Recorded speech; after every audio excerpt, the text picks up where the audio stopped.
ஜென்ம ஜென்மோ ஜென்மி ஸ்ரீ சரண் ஸ்ரீ பாக்ய சாய். அனைவருக்கும் சாய் சுப நமஸ்காரங்கள். நிலக்கோட்டையிலிருந்து சாய் உமேஷ். அவதூத கீதை 2ஆம் அத்தியாயம், ஸ்லோகம் 22. பிரம்மத்தை சிறிதளவு துவைத புலன்கள் சம்பந்தப்பட்ட உணர்வு இருப்பினும் புரிந்து கொள்ள முடியாது. தூய்மையான ஒருவர் வேறுபட்டு உணர்தல் என்னும் அக்னியின் மூலம் பலவாறு பலரால் புகழ்ந்து பாடப்பட்ட பிரம்மத்தை அப்படியே காண்பர். புலன் உணர்வு கட்டமைப்புகள் அனைத்தையும் நாம் கரைத்து விட வேண்டும். பிரம்மத்தில் கட்டமைப்புகள் போன்றவைகள் கிடையாது. பிரம்மம் என்பது ஒளியூட்டப்பட்ட உணர்வுகளாலான ஒரே வெளி. பிரம்மம் தன்னை சுருக்கிக் கொள்ளும் முறையினால் தன் தொடர்ச்சியான நாடகத்தை அரங்கேற்றும் வகையில் துவைத திரையுடன் தன் குணங்களுக்கு அப்பாற்பட்டு வெளிப்படுத்திக் கொண்டு உள்ளது.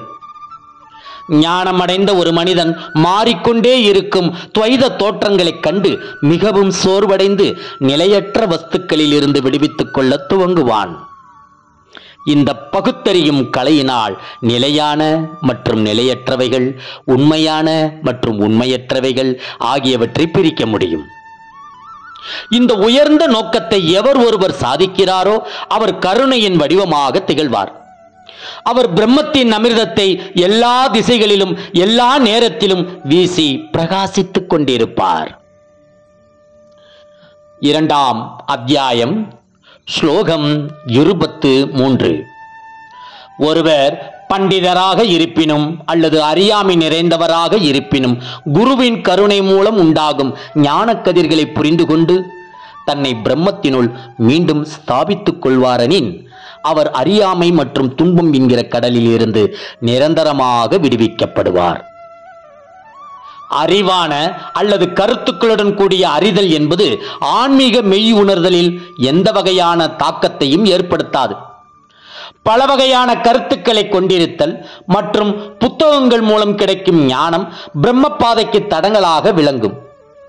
பிரம்மத்தை முற்றிலுமாக கருத்துக்கள் தெரியாத நிலையில்தான் கண்டுபிடிக்க முடியும்.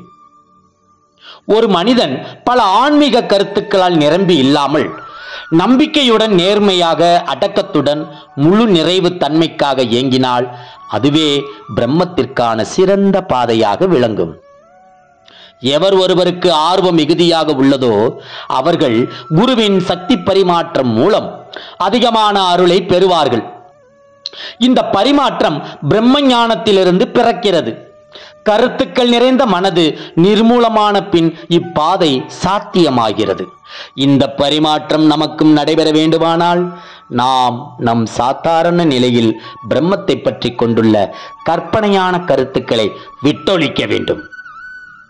2ஆம் அத்தியாயம், ஸ்லோகம் 24. பிரம்மத்தினுள் மீண்டும் ஸ்தாபிக்கப்பட்ட ஒருவர் விருப்பு வெறுப்பு ஆகியவற்றில் இருந்து விடுதலை அடைந்து இயல்பாகவே அனைத்து உயிரினங்கள் மீதும் எந்தவித எதிர்பார்ப்பு இல்லாமல் அவர்களுக்காக தன்னை அர்ப்பணித்துக் கொண்டு தோன்றியுள்ள மற்றும் தோன்றாத அனைத்து படைப்புகள் மீதும் எப்போதும் தன் இயற்கையான குணத்துடன் ஸ்திரமாக விளங்குவர். ஒரு அவதூதர் மத குருவோ, மத போதகரோ அல்லது குருவோ அல்லது பரோபகாரியோ அல்ல. ஒரு அவதூதரின் இருப்பினால் மட்டுமே பிரம்மத்தின் எல்லா பரிமாணங்களிலும் உள்ள அனைத்து உயிரினங்களும் நன்மையடையும். முற்றும் உணர்ந்த ஒரு அவதூதரின் இருப்பு பிரம்மாண்டத்தில் உள்ள அனைத்து படைப்புகளிலும் ஒரு அதிகப்படியான ஆன்மீக அதிர்வலைகளை ஏற்படுத்தும். ஒரு அவதூதருக்கு நிறைவேற வேண்டிய உள்ளார்ந்தமான விஷயங்கள் எதுவுமே இல்லை. அவர் முழு நிறைத்தன்மையுடன் பிரம்மத்தில் மீண்டும் ஸ்தாபிக்கப்பட்டு உள்ளதால் அவர் தன் ஒவ்வொரு செயலிலும் நிறைவு தன்மையே சுவாசிப்பார். ஒரு அவதூதர் மனித சஞ்சாரம் இல்லாத குகையில் தனிமையில் இருந்தாலும் அவருடைய சைத்தன்யமானது 24 மணி நேரமும் உருவத்துடன் கூடிய மற்றும் உருவமற்ற வஸ்துக்களை கரையேற்றுவதற்காகவே விழிப்புடன் இருக்கும். ஜெய் குரு சாய். நற்பவி சாய்ராமா. ஜெய் குரு தேவ தத்தா.